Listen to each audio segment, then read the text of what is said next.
बिस्मिल्लाहिर्रहमानिर्रहीम। अस्सलाम वालेकुम। उम्मीद करती हूँ कि आप सब खैरियत से होंगे। तो आज मैं आपके साथ शेयर करूँगी एक बहुत ही ज़बरदस्त सी खीर की रेसिपी। इतनी मज़ेदार ये खीर बनती है कि हर कोई आपसे रेसिपी तो ज़रूर ही पूछेगा। तो वीडियो को मुकम्मल देखिएगा। चैनल पे नए हैं तो प्लीज़ सब्सक्राइब ज़रूर करके जाइएगा।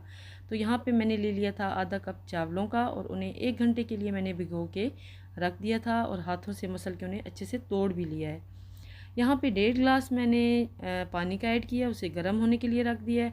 उसमें चावल ऐड किए हैं और साथ ही मैंने चुटकी भर इसमें नमक का ऐड कर दिया है।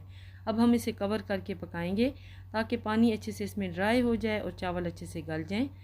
चुटकी भर नमक खीर में ज़रूर ऐड किया करें, इससे जो है ना खीर का टेस्ट बहुत ज़बरदस्त होता है। अब यहाँ पे हम इसमें ऐड करेंगे रस। 4 मैं यहाँ पे छोटे साइज़ वाले ये रस ले रही हूँ, जिन्हें पापे भी कहते हैं। इन्हें तोड़ के चावल गल जाने के बाद इसमें ऐड कर देंगे। 1 कप के करीब जो है हम इसमें मिल्क ऐड करेंगे और इसे अच्छे से ब्लेंड करवा लेंगे। अब नेक्स्ट स्टेप पे यहाँ पे ले लिया है मैंने तकरीबन 2 गिलास दूध के और इसमें थोड़ी सी मैंने चीनी ऐड की है, 4 से 5 चम्मच, और उसे एवेपोरेट करने के लिए मैंने रख दिया है। यानी उसको थोड़ा सा हमने थिक कर लेना है ताकि हाफ से भी वो कम होकर रिड्यूस हो जाए। दूसरी तरफ मैं यहाँ पे इसको अच्छे से ब्लेंड कर रही हूँ, रस और चावलों के मिक्सचर को, और यहाँ पे से अगेन मैंने कढ़ाई में ऐड कर दिया है और इसमें 1.5 लीटर मैंने मिल्क का ऐड कर दिया है। तो दूसरी तरफ जो मिल्क मैंने रखा हुआ है उसको मैं एवेपोरेट करवा रही हूँ ताकि वो थोड़ा कंडेंस मिल्क की फॉर्म में आ जाए। यहाँ पे मैंने बादाम कटे हुए ले लिए हैं और इलायची का पाउडर ले लिया है आधा चम्मच के करीब, और इसमें जो सबसे मेन इंग्रेडिएंट है वो ज़ाफ़रान हम ऐड करेंगे।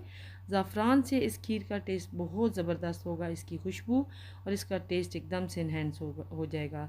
तो यहाँ पे ये देखें चावल और दूध अच्छे से पक रहे थे और रिड्यूस हो रहे हैं, अच्छे खासे रिड्यूस हो चुके हैं। अब इस स्टेज पे ये देखें जो मैंने मिल्क को वेपोरेट किया है, यानी कि जो कंडेंस मिल्क बनाया है, वो इसमें मैंने ऐड कर दिया है। इससे इस खीर का टेस्ट बहुत ही ज़बरदस्त होगा। तो यहाँ पे मैंने आधा कप के करीब इसमें चीनी मज़ीद ऐड कर दी है और अब इसे इतनी देर पकाएंगे कि ये जो है ना अच्छे से थिक होना शुरू हो जाए। इसमें मैंने कटा हुआ खोपरा भी ऐड कर दिया है, इससे भी इस खीर का टेस्ट बहुत ज़बरदस्त होगा। तो बिल्कुल लो फ्लेम पे पकते हुए ये देखें खीर हमारी हाफ़ रह चुकी है और बहुत ही इसका ज़बरदस्त टेस्ट डिवेलप हो चुका है। तो खीर को बनाने के लिए ज़रूरी है कि आप लो फ्लेम पे इसको पकाएं ताकि चावल अच्छे से बीच में गल जाएं और जो है ये बिल्कुल थिक हो के इसका कलर भी हल्का सा क्रीमी सा होने लग जाए। तो मज़ेदार सी खीर को अब हम सर्व करेंगे। तो यहाँ पे मैंने एक खुले पैंदे की ये ट्रे ले ली है, इसमें हम खीर को डालेंगे और इसे अच्छे से ठंडा करेंगे। इसको थोड़ा सा हम गार्निश करेंगे।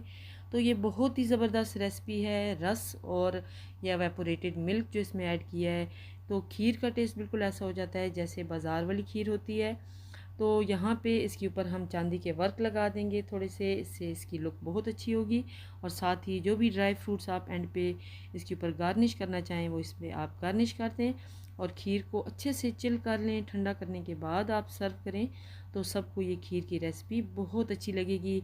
बहुत ही ज़बरदस्त इसका टेस्ट था। आप ज़रूर इस रेसिपी को फॉलो करते हुए ट्राई कीजिएगा और अपना फ़ीडबैक ज़रूर दीजिएगा।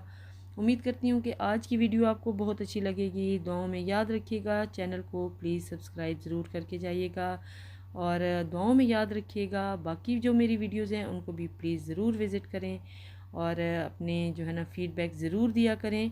अल्लाह हाफ़िज़।